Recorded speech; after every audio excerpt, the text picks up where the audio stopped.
Bueno, disculpen la demora, me estaban cableando, ya estamos listos. Para comenzar, quisiera pedirles que hagan una excepción. Lo que pasa es que yo soy la oveja negra de este congreso, ¿ya? Les voy a explicar por qué soy la oveja negra. Me dedico a la astrología tradicional y específicamente a los métodos del periodo medieval, renacentista y barroco, lo que significa que el tipo de astrología que practico es distinta a la que han visto y se practica en general, tanto en este congreso como en el mundo en general, ¿ya? Y los quiero invitar hoy día, en esta ponencia, a visitar y a empaparse del pensamiento de los sabios astrólogos de la antigüedad, que es un pensamiento distinto, hoy día bastante desconocido. A ratos puede sonarles un poco extraño. Pero quisiera que por un momento dejáramos de lado la manera en que entendemos la astrología y nos abriéramos a la posibilidad de enfocarla de una manera distinta, la manera que tenían los sabios de la antigüedad. Todos los que estamos acá estamos interesados en la astrología y ciertamente es imposible que el árbol de la astrología dé buen fruto si no tiene una raíz fuerte. Y la raíz es justamente lo que voy a presentarles hoy día. Así que nos vamos a trasladar a varios siglos en el pasado y les diría que esto no es algo que está muerto, es una tradición viva, es una tradición que practico permanentemente y otros colegas en el mundo también lo hacen, aunque no somos muchos. Y el tema en concreto de hoy es astrología y patos, sanando enfermedades del alma. Quisiera explicarles la idea que tenían los antiguos sobre lo que es la sanación profunda del alma entendida tal cual como ellos lo veían cuando realizaban lecturas y cuando realizaban, llamémoslo así, asesoría a sus consultantes. Y quiero partir por esta cita de un antiguo y venerable astrólogo romano que es Vettius Valens, un clásico, uno de los padres de la astrología occidental. Y Vettius Valens, como pueden ver, vivió, no sé si lo ven atrás, pero entre el 120 y el 175 después de Cristo. Estamos hablando de hace mucho tiempo atrás, ¿ya? Son 1900 años atrás. Y él dijo lo siguiente, o lo escribió en realidad: cuando me encontré con la divina y venerable teoría de los cielos, fue mi deseo purificar el carácter de toda maldad y de toda mácula, comprendiendo el talante inmortal del alma. Desde entonces, las cosas divinas parecen establecer un diálogo conmigo y mi conciencia adquirió una sobria capacidad de indagación. Quiero hacer hincapié en esta parte. Cuando me encontré con la divina y venerable teoría de los cielos, es decir, nuestra ciencia sagrada, la astrología, fue mi deseo purificar el carácter de toda maldad y de toda mácula. Es en eso a lo que nos vamos a abocar en esta ponencia. Primero, quiero explicarles qué es el concepto de pathos. De ahí viene la palabra patología, por ejemplo, ¿ya? Además de astrólogo tradicional, soy psicólogo clínico, también en ejercicio. Así que usamos la idea del pathos bastante frecuentemente. Solo que los antiguos tenían una idea un poco distinta a la que un psicólogo entiende hoy día por patología. Es una idea, diría yo, más profunda, más arraigada en la filosofía y particularmente en la metafísica. El vocablo griego pathos, que no sé si alcanzan a verlo, pero así es como se escribe en su lengua original, significa a la vez sufrimiento y pasión. El sufrimiento del corazón del alma y la pasión que lo aborda, que la inunda, que le posee. Su forma adjetival es patéticos, que implica apelación a las emociones del sujeto, o bien a las de una audiencia determinada, como ustedes. En este sentido, lo patético es justamente aquello que emociona, lo que produce la inundación de una pasión fuerte que nos saca de nuestro estado de centramiento habitual, de la neutralidad. Entonces, cuando el alma pierde su neutralidad, pierde su paz, su tranquilidad, su estabilidad, está en un estado patético. Es decir, el pathos, el sufrimiento, la pasión, la están inundando y desbordando, y por lo tanto la sacan de la ecuanimidad, del justo medio, del punto central. y la desvían hacia la izquierda, hacia la derecha, hacia arriba o hacia abajo. Tanto los filósofos griegos como los padres népticos utilizaron esta palabra para indicar el asedio del alma por parte de pasiones que la mantienen atada a los problemas e inquietudes terrenales. Los padres népticos, por cierto, que menciono ahí, son este grupo de ascetas, de monjes que se fueron al desierto en los primeros tiempos del cristianismo. Se fueron sobre todo a meditar y contemplar y buscar a Dios en los desiertos de Egipto y en los desiertos de Siria. Y de ahí sale una obra preciosa, que es muy recomendable, porque nos conecta con las raíces espirituales de la tradición judeocristiana a la que todos pertenecemos de alguna forma, aunque no quizás por confesión de fe, pero sí por cultura, ¿no? Por cultura general, porque de ahí viene la raíz de nuestros ancestros. Y ese libro es la Filocalia, donde están, digamos, las visiones espirituales y la psicología profunda a la que llegaron esos hombres en el desierto, que es como una especie de laboratorio de autoobservación. Y ahí practicaban la teoría. Teoría significa contemplación, o lo que hoy día se llama meditación más comúnmente, ¿no? Pero de ahí viene la palabra teoría, significa contemplar. Es decir, hacer que el alma y la mente vuelvan al centro y salirse del pathos, salirse de ese desequilibrio en que la pasión, la emoción o el sufrimiento nos sume en un momento dado.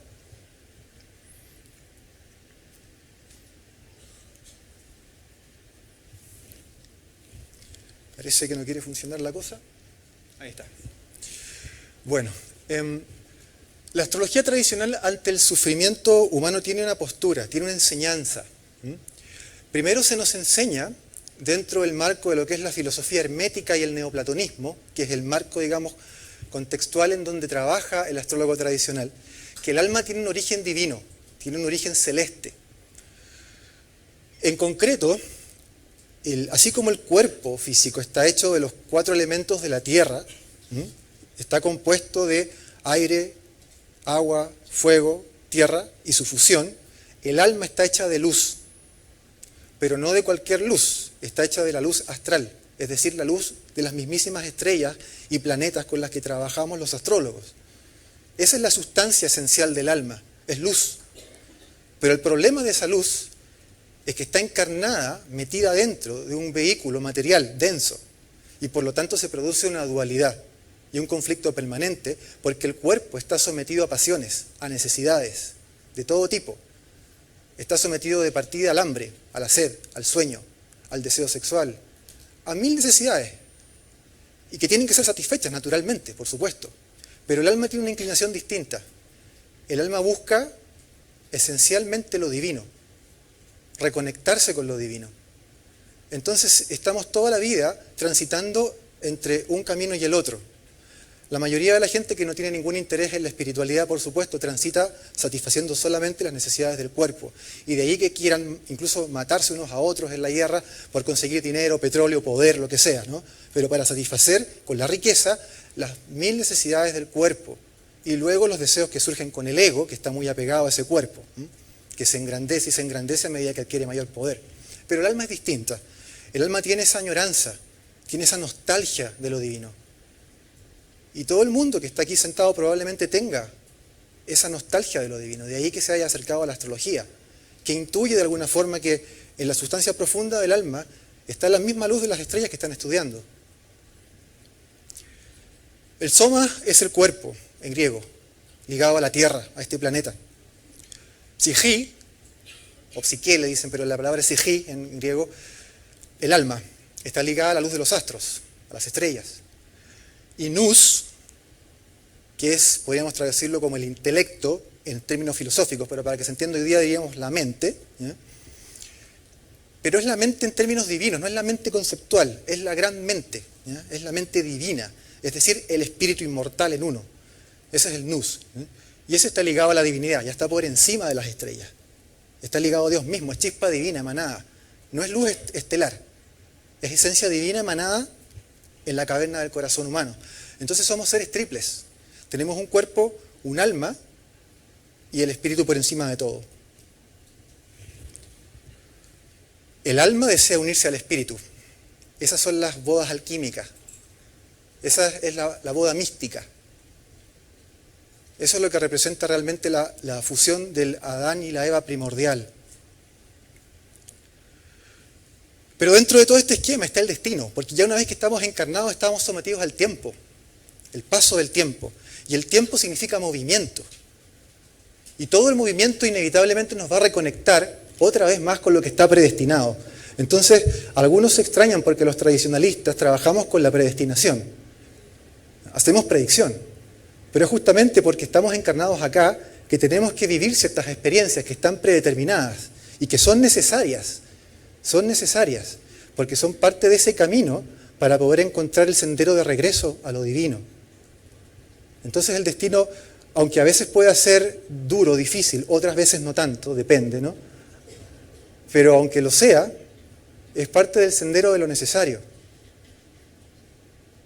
Y yo lo sé porque, y ustedes también lo saben, porque hemos padecido de sufrimientos de alguna manera, o los estamos padeciendo, de pathos. A veces sufrimientos emocionales, a veces sufrimiento físico. Pero todos vamos a pasar sufrimiento, no podemos evitar eso, seríamos muy ilusos si lo negáramos. Y todo el cambio, el tiempo y el destino nos lleva a través de ese camino que es el sufrimiento. Buda estaría muy de acuerdo con esto. Los que sepan algo de budismo, de Dharma, saben que Buda hizo todo lo que hizo y enseñó todo lo que enseñó porque descubrió que la naturaleza de la existencia está anclada al sufrimiento. Y todo lo que está vivo y existente sufre. Entonces buscó, a través del Dharma, el camino para cesar el sufrimiento. Y el sufrimiento pasa de la juventud a la vejez, de la salud a la enfermedad y del nacimiento a la muerte. Es algo inevitable y todo eso está predestinado. ¿Se dan cuenta de eso, no?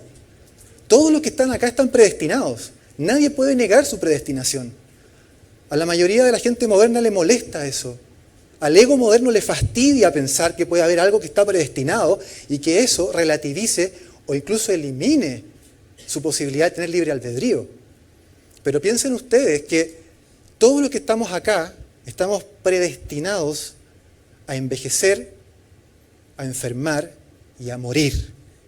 Todos vamos a morir. Y ante esa realidad inevitable, tenemos que hacer algo. ¿Qué hay que hacer? Aprovechar el poco tiempo que tenemos en la vida para poder unirnos de vuelta con el Creador y no tener que volver infinitas veces a este mundo. Porque volver a este mundo una y otra vez es como repetir de curso. No pasar nunca la preparatoria, la primaria. Repetir año tras año algo que deberíamos aprobar de una sola vez. Aunque sea duro y difícil, pero es posible. Y en eso consiste el libre albedrío. En esa posibilidad, porque la elige el hombre voluntariamente. Eso no está predestinado. Liberarse del destino, eso no está predestinado, porque no es parte del destino liberarse de él. ¿Se entiende? He ahí el secreto del libre albedrío. No en la satisfacción egoísta de los deseos, de hacer lo que yo quiero. Eso está predestinado, porque es parte del carácter que se puede leer en la carta natal. La estructura del cosmos en la doctrina hermética tradicional nos plantea un sistema de esferas celestes, ¿verdad? Y almas de luz astral que están envueltas en un cuerpo material, como lo decíamos.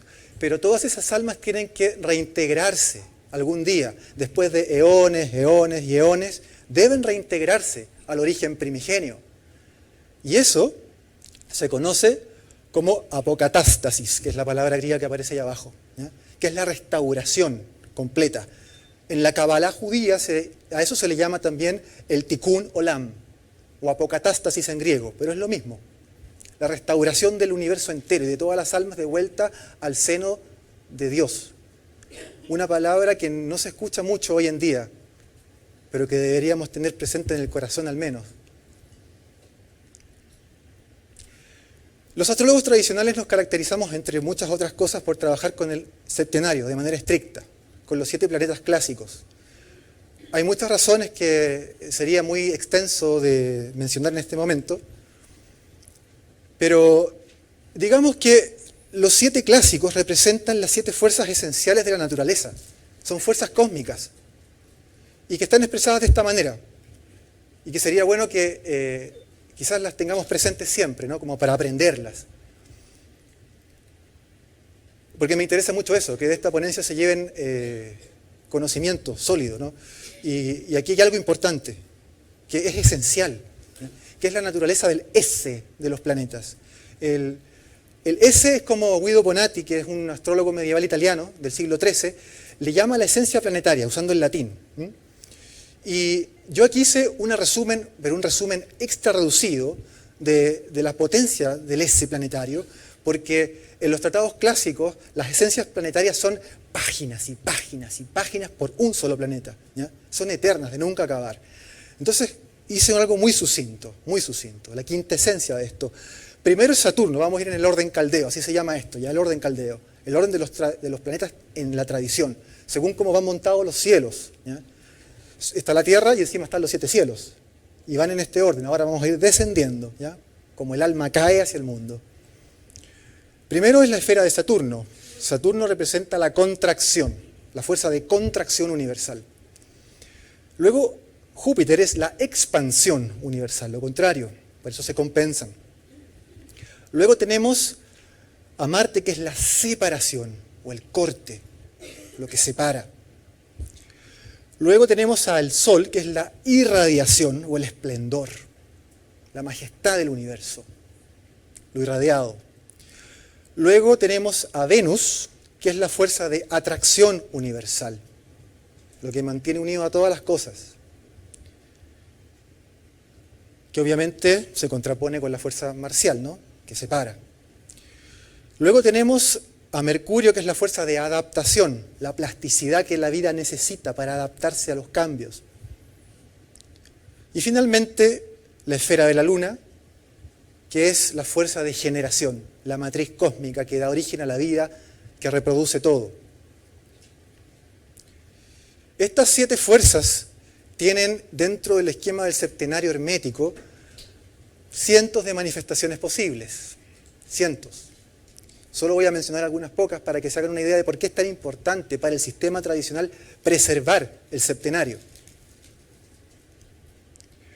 Tenemos 7 planetas, pero tenemos 7 cielos, 7 notas musicales, tenemos 7 colores en un arco iris, tenemos 7 días, tanto en la semana como los 7 días de la creación de Génesis. Tenemos los 7 arcángeles de la tradición, tenemos los 7 metales de la alquimia, tenemos los 7 sacramentos de la iglesia, tenemos los 7 mares en el globo, tenemos los 7 sabios de la antigüedad clásica, tenemos las 7 artes liberales que componían el currículum de enseñanza de los sabios y eruditos de la antigüedad, de los cuales la astrología es una, hay otras 6. Tenemos los 7 pecados capitales en la teología, tenemos las 7 virtudes que las contrarrestan. De estas últimas 2 vamos a hablar mucho hoy día.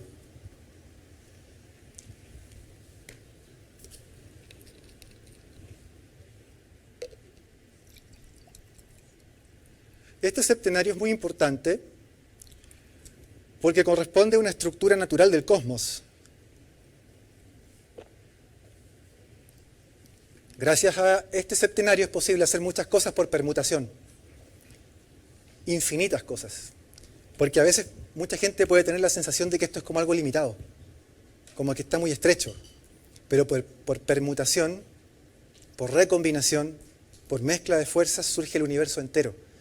De estos 7 principios, de estas 7 fuerzas esenciales, se crea todo, absolutamente todo.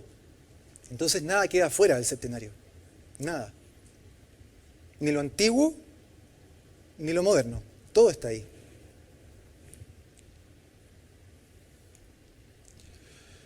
Ahí se cortó un poquito la diapo, pero lo que dice allá abajo es Hermes Trismegisto, ¿ya? Él es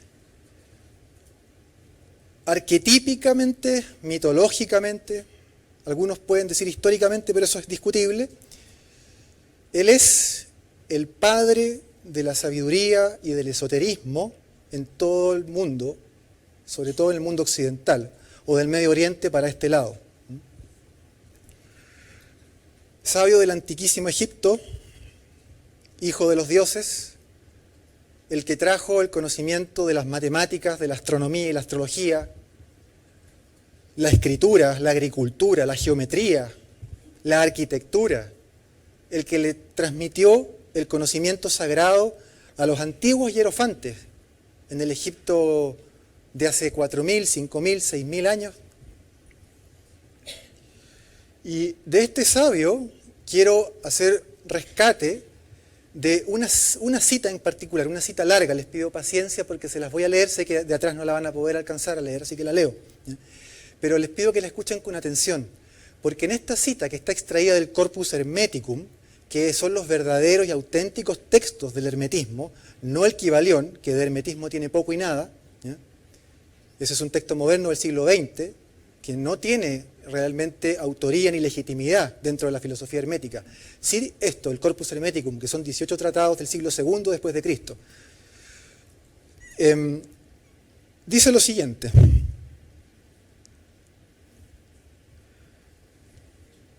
toda alma separada, hijo mío, le habla un discípulo, Asclepio, toda alma separada, hijo mío, sufre varias metamorfosis. Pero ahora, ¿qué quieres decir con separada?, le pregunta. Y responde Hermes: ¿no has oído hablar en las lecciones generales que es de una sola alma, el alma del todo, de donde provienen todas esas almas que se arremolinan en el cosmos, como distribuidas en sus partes, pues numerosas son las metamorfosis de esas almas, las de unas hacia una suerte más feliz, las de otras hacia una suerte contraria, porque las almas reptantes pasan a animales acuáticos, las almas acuáticas a animales terrestres, las almas terrestres a volátiles, las almas aéreas a hombres. Por último, las almas humanas hacen su entrada en la inmortalidad, convirtiéndose en espíritus, y después, en ese estado, pasan al coro de los dioses, habiendo dos coros de dioses, el de los astros errantes y el de las estrellas fijas. Y tal es precisamente la gloria del alma. Sin embargo, si el alma que ha entrado en un cuerpo de hombre permanece en el vicio, no gusta en absoluto de la inmortalidad, no tiene parte alguna en el bien, con mayúscula, sino que, volviendo atrás, recorre a la inversa el camino que ha seguido, el cual conduce hasta los reptiles. Tal es la condena del alma viciosa. Está hablándonos de la metempsicosis, la transmigración del alma o reencarnación. ¿Qué es lo que está predestinado? Es lo que predice la astrología, justamente. Continúa Hermes, siempre en el Corpus Hermeticum, este es del Tratado 10. Ahora bien, el vicio del alma es la ignorancia. En efecto, cuando un alma no ha adquirido ningún conocimiento de los seres, ni de su naturaleza, ni del bien, sino que está por completo ciega, sufre las violentas sacudidas de las pasiones corporales. Entonces la desventurada, por haberse ignorado a sí misma, se convierte en esclava de cuerpos monstruosos y malvados, lleva el cuerpo como una carga, no gobierna, es gobernada. Esto es el vicio del alma. Todos los que estamos acá estamos siendo gobernados. No gobernamos nosotros mismos nuestra vida. Lo que gobierna nuestra vida es la libertad. De esa tenemos muy poca. Lo que es gobernado es el destino que se nos impone. Piensen ustedes, todos aquí somos resultado de un montón de condicionamientos infantiles, por ponernos en lenguaje psicológico, de circunstancias históricas, familiares, sociales, educacionales que no escogimos. No escogimos ni nuestra apariencia física, ni la familia que nos tocó, ni el país, ni la situación socioeconómica de nuestra familia, nuestro barrio. No escogimos la fecha ni la época histórica en que nacimos. Ni siquiera escogimos nuestro carácter o personalidad, porque fue fruto de esos condicionamientos infantiles. Todo eso está predestinado. Pero si hay libre albedrío, por supuesto que lo hay. Pero es el libre albedrío que nos permite salir de esto, de ese círculo eterno de metempsicosis, de reencarnación tras reencarnación tras reencarnación. A ver si en alguna de esas vidas, aprendemos la lección y entendemos de dónde venimos y hacia dónde vamos. Porque no somos de acá. Nosotros acá somos extranjeros. Nosotros acá somos exiliados. Y este cuerpo que recubre nuestra verdadera forma, este cuerpo de mono, mortal, es una tragedia. Por supuesto nos sirve de vehículo y es maravilloso. Los médicos lo saben, es una máquina estupenda. Pero no somos nosotros, porque esto tiene que morir. esto va a dejar de ser. Y entonces le dedicamos tantos años, tanto sacrificio, tantas luchas, tantas peleas con gente, tanto ego. ¿Para qué? Para lo que es mortal. ¿Y cuántos minutos de la vida le dedicamos a Dios? Porque de ahí venimos. Dioses sois, mas dormidos estáis, se nos enseñó. ¿Quién se acuerda de eso en el día a día? Pero si nos acordamos, ahí está el libre albedrío. Porque eso es fruto de la libertad y de la voluntad, no es fruto de los astros.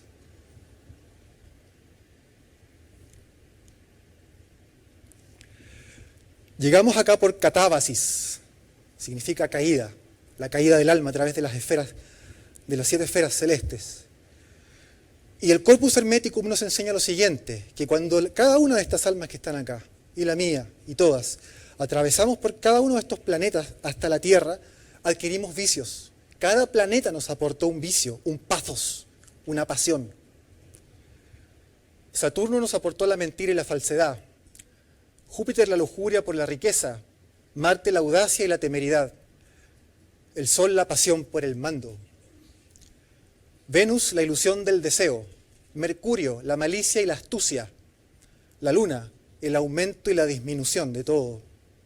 Finalmente la Tierra, el último, a donde estamos parados, nos aporta lo peor de todo desde el punto de vista de la hermética, que es un cuerpo mortal, es decir, nos roba la inmortalidad. Inmortalidad que nos estaba garantizada en el jardín del Edén. ¿Qué es el jardín del Edén? O el paraíso, el pardés, en hebreo. El pardés no es un lugar acá en la tierra, ni siquiera es un lugar en los cielos, está por encima de los cielos. Está aún por encima de los planetas y por encima de la octava esfera donde están las estrellas fijas. El empirio le llamaban. De ahí viene el alma, que es donde los ángeles revolotean eternamente bailando como los derviches giróvagos en torno a Dios. Ese es el paraíso. De ahí venimos. De ahí fuimos expulsados. Y adquirimos mortalidad por esto, por este cuerpo. Este cuerpo, por cierto, en el Génesis, aparece mencionado en el momento en que Adán y Eva se dan cuenta de que están desnudos. Dice, sienten vergüenza y se cubren con hojas de higuera. Les presento las hojas de higuera que recubren la desnudez del verdadero cuerpo, que era el alma, que estaba hecha de luz, no de carne.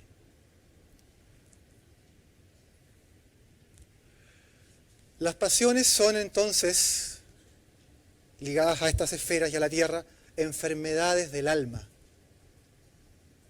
Enfermedades que hay que sanar. Toda pasión intensa genera sufrimiento. A mayor intensidad, mayor el padecimiento. Las perturbaciones psíquicas son, ante todo, el dominio de una pasión sobre el alma. A los psicólogos esto nos interesa porque los trastornos de salud mental, y yo trabajo con patología dura, con pacientes, la mayoría psiquiátricos, en el fondo esas patologías son el dominio de una determinada pasión o de un grupo de pasiones o de sufrimientos específicos y de emociones perturbadoras sobre la mente del individuo. Entonces está muy conectado esto también con la salud mental, con la locura en todas sus formas. Pero el hombre siempre está loco, porque está loco, ¿saben de qué? De la enfermedad más grande, el deseo, los deseos, que nunca se satisfacen. Son un saco roto, llenas, llenas, llenas y sigue vacío. Las pasiones han sido identificadas y clasificadas por los sabios y santos desde la antigüedad. Para nuestra cultura en particular, esta clasificación corresponde a las pasiones conocidas como 7 pecados capitales, contrapuestos a las 7 virtudes que son su antídoto. Yo sé que la palabra pecado genera escozor en mucha gente, ¿ya? Por lo que ha llegado a significar después de muchos siglos de uso y abuso. La palabra pecado es traducción del griego original, el griego bíblico, griego koiné. La palabra original es amartía, pecado, amartía. ¿Ya? Y amartía en griego literalmente significa... ¿Se escucha? Ok. Más cerca. Se escucha muy bajo, me dicen. Se escucha muy bajito. ¿Ahí mejor? ¿Mejor? Está bajando el volumen, me dicen.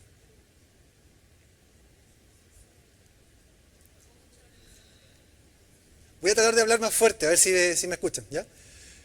Les decía entonces que para nuestra cultura esos son los 7 pecados capitales, son los 7 vicios del alma, ¿ok? Ahora, la palabra amartía, que es el griego original de pecado, significa desvío, ¿ya? Etimológicamente amartía, y luego amartolón en griego, que es pecador, ¿eh? Es desvío. ¿Pero qué desvío? Se refiere a cuando un arquero lanza la flecha y se le enchueca el tiro, y se desvía y no da en el blanco. Eso es pecado. Eso es amartía. ¿A qué se refiere el desvío? El alma se impulsa naturalmente como una flecha hacia el cielo. Quiere volver a Dios. Pero las pasiones la arrastran hacia abajo. Y entonces el tiro se desvía. No damos en el blanco. ¿Y qué es lo que nos desvía? Amartía. El pecado. Eso es el pecado. Son desvíos. Son sufrimientos que padece el alma. Mañana me parece que va a haber una ponencia sobre eneagrama. Bueno, ahí también se toca este punto, porque cada uno de las 9 personalidades del eneagrama en el sistema original está dominada por un pecado, por uno de los pecados. Entonces no se extrañen ni se espanten tanto con la palabra, ¿ya? Porque no les vine a hacer catecismo. No tengo sotana ni... No. Bueno, entonces los pecados capitales, que son pasiones. Las pasiones y tentaciones las recibimos de Evagrio Póntico, ¿ya? Que fue un monje y eremita, un místico cristiano que se retiró al desierto de Egipto hace mucho tiempo atrás. Imagínense, falleció en el 399, estamos hablando del siglo IV. Y él se fue a buscar a Dios al desierto. Y en ese laboratorio psicológico que es el desierto, descubrió, mirándose a sí mismo, que existían las pasiones y las clasificó. Pero posteriormente, Gregorio Magno, que fue un clérigo que llegó a ser papa de la Iglesia, las reorganizó. Gregorio Magno es un papa muy temprano, como pueden ver. Nació en el 540, falleció en el 604, mucho tiempo atrás.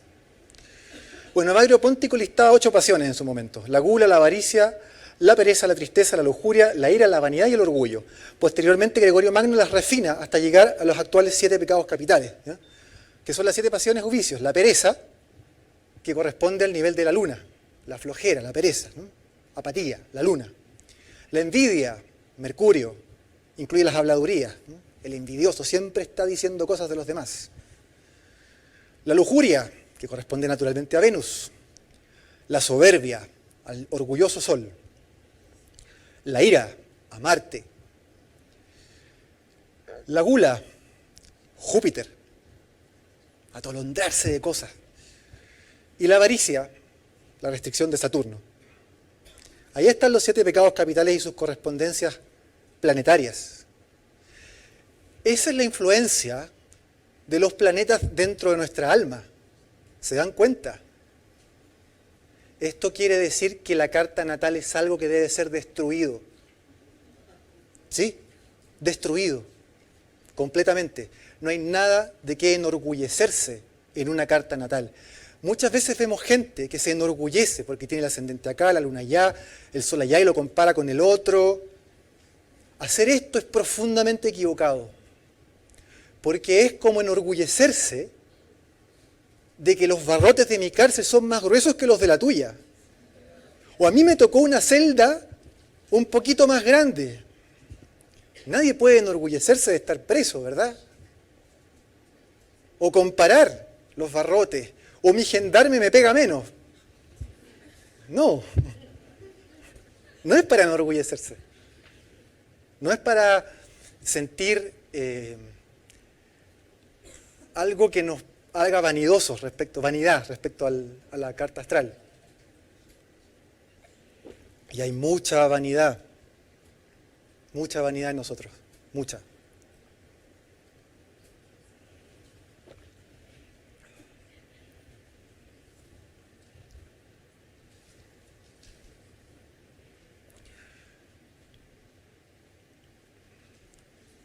Ahora, las 7 pasiones irracionales se contrarrestan con las 7 virtudes, por supuesto.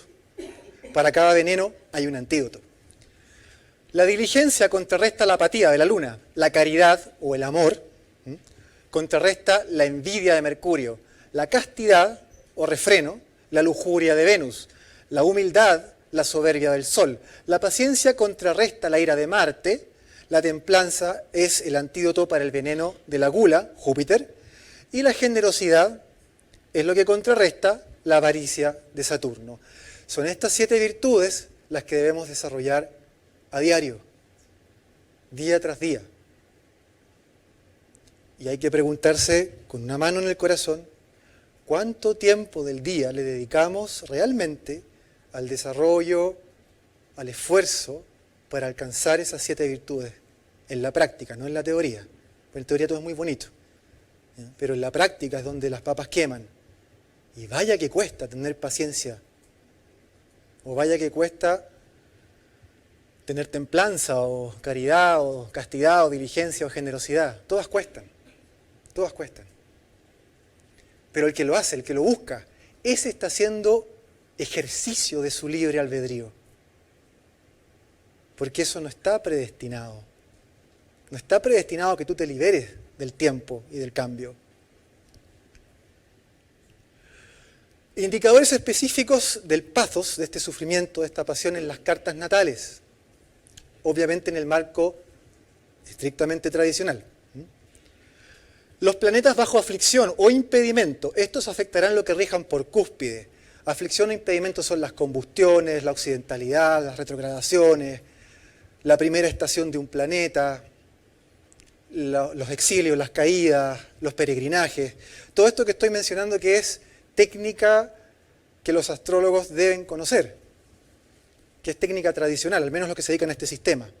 Pero hay muchas maneras en que un planeta puede estar afligido. Si está, por ejemplo, en el signo opuesto al que le corresponde por domicilio, está en una aflicción bien grande. Eso se llama exilio. O si está en el signo opuesto al de su exaltación, caída, son aflicciones muy grandes. Si está combusto, es decir, a menos de 8 grados con 30 minutos de arco del Sol, está quemado, está súper afligido. Si está en casa cadente, está afligido. Si va retrógrado, está afligido o impedido. Si está, por ejemplo, asediado, o sea, justo entre medio de Marte y Saturno, sin otros planetas entre medio, afligido de nuevo. ¿Ya? Esas aflicciones de los planetas afectan todo lo que rija por cúspide, lo afectan negativamente. Según lo anterior, resulta de especial interés fijarse entonces concretamente en el regente y en el almuten del ascendente. El almuten es un regente específico que se calcula con tablas.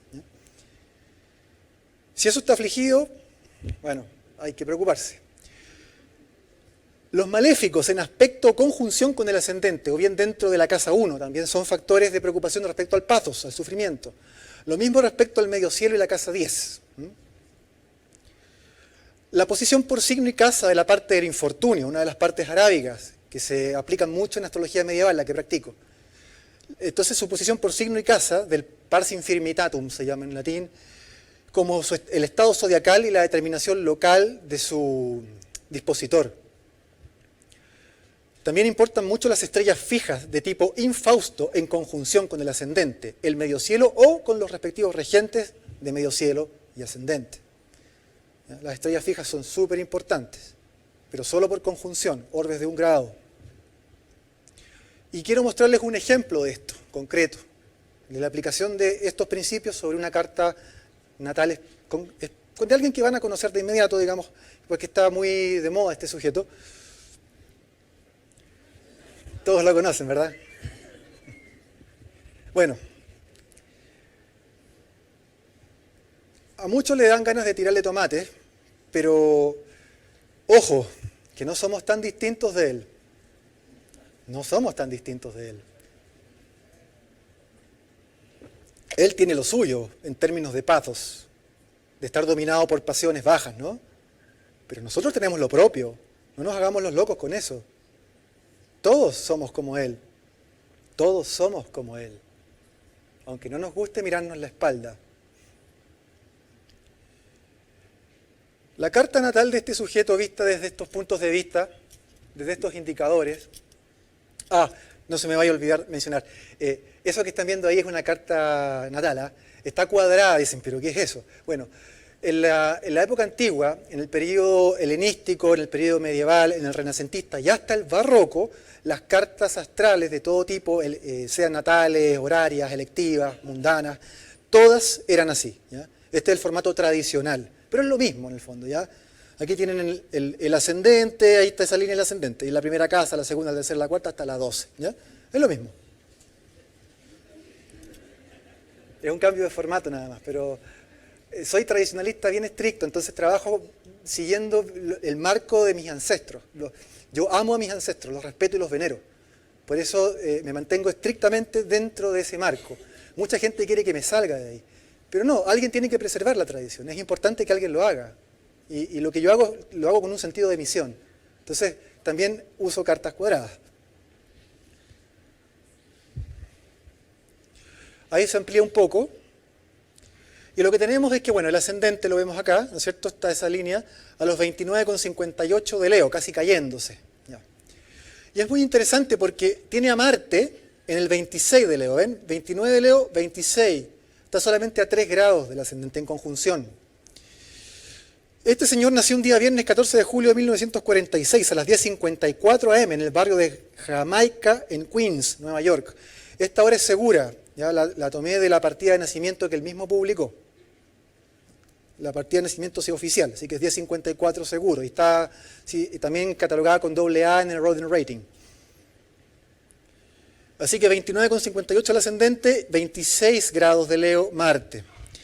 Ahora es interesante también porque esa conjunción con un Marte que está en su término y en decanato a solo 3 grados de orbe, que está angular por la ley de 5 grados de Ptolomeo, está angular, en realidad es como si estuviera dentro de la primera casa, está demasiado cerca del ascendente, está lento y occidental. Movimiento lento y occidentalidad para Marte son aflicciones. Pero además ese Marte, que recordemos representa la ira, en las 7 pasiones, la ira, ese Marte está en conjunción con una estrella maléfica que se llama Alphard, que es de la constelación de Hidra.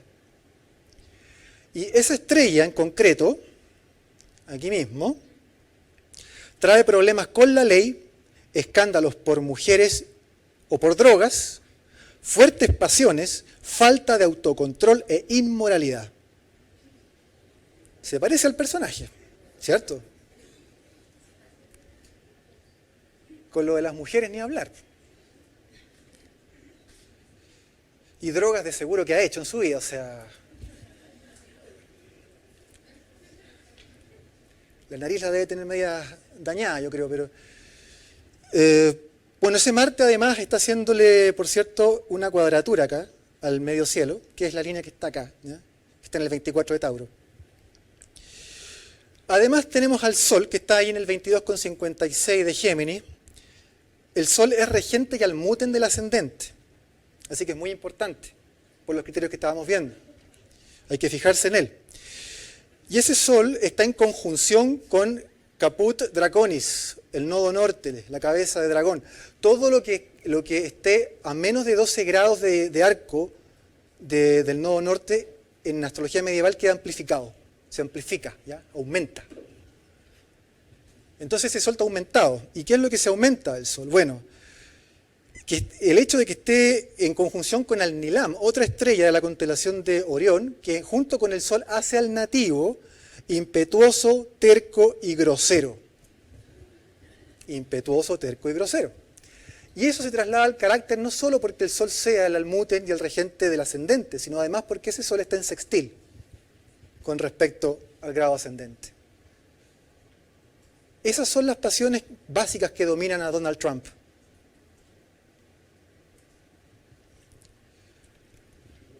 Pero él podría liberarse de eso, si quisiera. Igual que nosotros, que tenemos las nuestras. ¿Y cómo se hace? A través de la ascesis, o ascesis en griego. La ascesis, una vía ascética. Askesis significa purificación. Pero la ascesis es realmente la sanación espiritual. Es eso. Es librarse de estas enfermedades del alma, de las pasiones. El concepto de ascesis significa también ejercicio o entrenamiento, ¿sí? Entrenarse en algo, en esta purificación del alma. La ascesis es una disciplina encaminada al logro de la virtud y la liberación espiritual. Liberar el alma significa hacerla libre de las pasiones y por lo tanto de los influjos de los astros. Si asumimos que las pasiones son sufrimientos y enfermedades del alma, entonces la liberación espiritual constituye la forma suprema de sanación. Sanarse es liberarse ¿de qué? Liberarse de uno mismo realmente.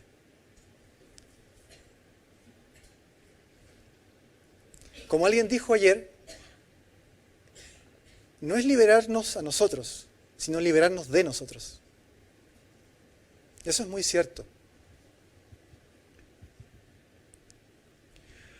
La superación de la carta natal. Las estrellas y sus movimientos son signos sobre el porvenir, pero también son barrotes en la prisión del tiempo. Es decir, lo que nos muestra una natividad o una genitura es el mapa de la cárcel en la que estamos encerrados. ¿Y para qué sirve ese mapa? Para saber por dónde escapar.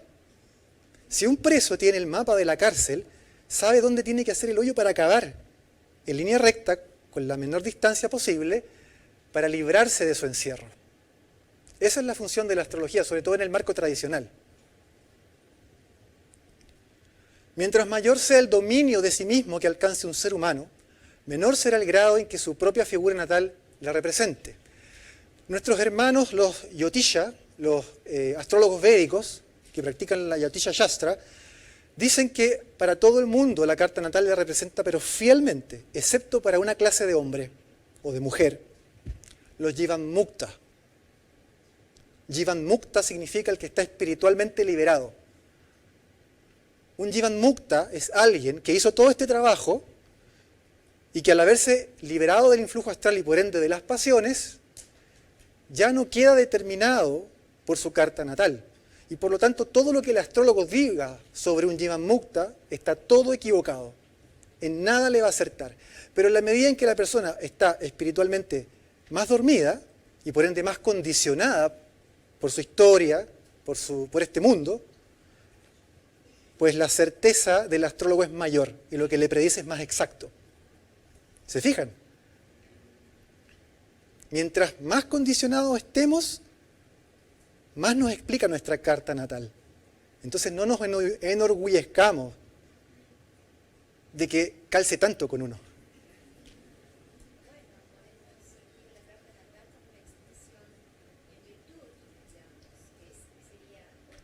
Es un mapa útil, muy útil.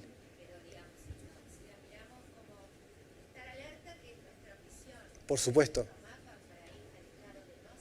Exacto. Esa es la función de la astrología. Justamente esa es la función de la astrología. Que nos muestre la posibilidad de romper con ese mapa que ya está muy bien estudiado. Súper, hay que hacerlo, sin duda. ¿Pero para qué? Para alcanzar ese estado de gnosis que dice la dama. Para liberarse. Para sanarse espiritualmente. Para hacer todo esto que estamos mostrando. La ascesis. Ese camino, ese esfuerzo y ese entrenamiento por el dominio de uno mismo, a fin de liberarse de la prisión del tiempo, del destino y del cambio. Entonces decíamos que a un Jivan Mukta, su carta no le representa para nada. A una persona que está en el camino, que está haciendo el esfuerzo, su carta le representa más o menos, pero va a haber mucho fallo del astrólogo ahí. Mientras que para alguien que está totalmente adormecido, la carta es 100% certera. La vida espiritual se realiza transitando un proceso gradual de 3 etapas sucesivas, que son catarsis, la purificación, fotismos, que es la iluminación, y enosis, la unión mística. Primero uno se purifica, que es lo que estamos viendo hoy día. Después de haberse purificado viene la iluminación, que es un proceso de contemplación, de meditación y de estudio sistemático, cuando el alma ya está receptiva, cuando ya la tierra fue limpiada de maleza y se pasó el arado, ahí uno planta la semilla de la luz, la iluminación. Porque si uno tira la semilla de la luz arriba de algo que está duro y seco, lleno de pasiones, no va a generar nada. Hay que purificar primero. después la semilla de la luz, después el estudio, después la práctica espiritual. Primero es la ética, primero la purificación moral del alma. Por eso el mismo Buda decía, nada de shamatha, nada de vipassana, o sea, nada de meditación, si primero no hay sila. ¿Y qué es sila? Ética, moral, la moral budista. Si no se compromete y no se toman los votos para cumplir con el sila, la meditación es infructuosa, porque cae en tierra infértil. Y después de la iluminación viene la unión mística, la enosis, cuando finalmente se alcanza la fusión con lo divino, y viene el éxtasis. Lo que en el lenguaje oriental sería el moksha, la liberación, en el hinduismo, o en el budismo el nirvana. Incluso el parinirvana, que es el nirvana final después de la muerte. Para ir terminando, porque sé que me queda poquito, aquí viene una discusión compleja sobre el tema de la astrología en relación con el libre albedrío y la predestinación, dentro del marco de este trabajo espiritual. Porque, de alguna manera, se produce siempre este conflicto filosófico, porque la astrología es determinista. Yo sé que muchos piensan que no, y que es un tema debatible. Es debatible. Pero por un momento quiero plantearles lo siguiente, aunque sea algo polémico. Toda forma de astrología asume implícitamente la existencia de un destino, incluso la astrología de corriente psicológica. ¿A qué me refiero? Supongamos que nace un bebé. La mamá está feliz porque tiene a su niño en brazos y contrata al astrólogo para que le lea la carta natal al niño. Ese niño, con poquitos días de vida, quizás un día de vida, todavía no tiene un ego, no tiene una personalidad, no tiene un carácter formado, porque no ha vivido ningún condicionamiento, está limpio de eso, está puro. Y el astrólogo va a decir en quién se va a convertir a futuro, por personalidad, en un enfoque psicológico. Le va a hablar de la neurosis del chico, de los desafíos que tiene, de sus potencialidades también, de sus defectos, pero también de sus virtudes. Pero todo eso todavía no existe en el niño. Está en potencia, mas no en acto, diría Aristóteles. Falta. Entonces lo que ese astrólogo está haciendo es predicción, pero no predicción de eventos, de hechos objetivos, sino del carácter, de la personalidad de ese niño cuando llegue a ser un individuo. Entonces, incluso en la astrología psicológica, hay una asunción implícita. Normalmente no es muy consciente esto, pero está implícito por debajo, que existe la predestinación, que nosotros llegamos a este mundo con una carga. No llegamos tabula rasa como creían los conductistas. Llegamos con algo, con un, si lo queremos llamar de alguna manera, un programa del alma. Con un camino. James Hillman, para los que les gusta la psicología junguiana, por ejemplo, habla de la teoría de la bellota, lo pueden revisar después. Nadie nace de tabula rasa, en blanco. Todos venimos con algo de antes. Y esa bellota que luego se convierte en roble, en esa bellota está el roble ya en potencia. O sea, hay predestinación, está predeterminado, o sea, hay determinismo. El universo tiene determinismo, la naturaleza, nosotros estamos determinados. Pero podemos salirnos, no se olviden de eso, nos podemos salir. Salirse es la vía espiritual. Si asumimos la predestinación, ¿cómo encajamos entonces la libertad humana? Pues la libertad es directamente proporcional al nivel de autodominio, si prefieren, de conciencia alcanzado. En eso consiste toda senda espiritual auténtica. En aumentar la conciencia, elevarla, elevar incluso, si queremos ponerlo así, el estado de vigilia, y por medio de esa elevación consciente lograr el autodominio. Autarquía, en griego. Lo que buscaban los filósofos estoicos. Autarquía y la ataraxia, ataraxia es paz interior, es ese estado de centramiento perfecto, donde ninguna pasión te desvía a amartía, a pecado, ¿se acuerdan? El estado de ecuanimidad perfecta, de no reacción, de paz interior profunda. Para llegar a ese punto hay un sendero. En árabe eso se llama tarikat, hay varias palabras, pero sadhana en sánscrito, una vía espiritual. Y esa vía espiritual normalmente está asociada con una tradición, con una cadena espiritual de maestro y discípulo que se va transmitiendo de boca a oído. Hay linajes. Entonces, la libertad o el libre albedrío existe. Sí, existe. Yo no lo estoy negando, existe. Pero existe como potencia. Porque la mayoría de nosotros, o la mayoría de los seres humanos en este planeta, nunca llega a desarrollarse esa libertad. Queda nada más que como una potencialidad que nunca se expandió. Y en cambio sí estuvo actuando del nacimiento a la muerte el destino. La predestinación. Entonces, ¿a qué los quiero invitar? ¿Y cuál es el sentido final de esta presentación? A que comprendan que la astrología, la carta natal, el influjo astral y la predestinación es algo a ser trascendido y superado. Por eso les decía, la carta natal tiene que ser destruida o quemada. En serio, préndanle fuego, pero no al papel, no al papel.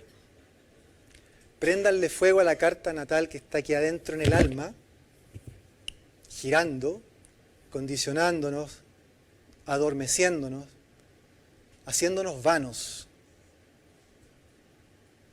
haciéndonos olvidadizos de nuestro origen primigenio.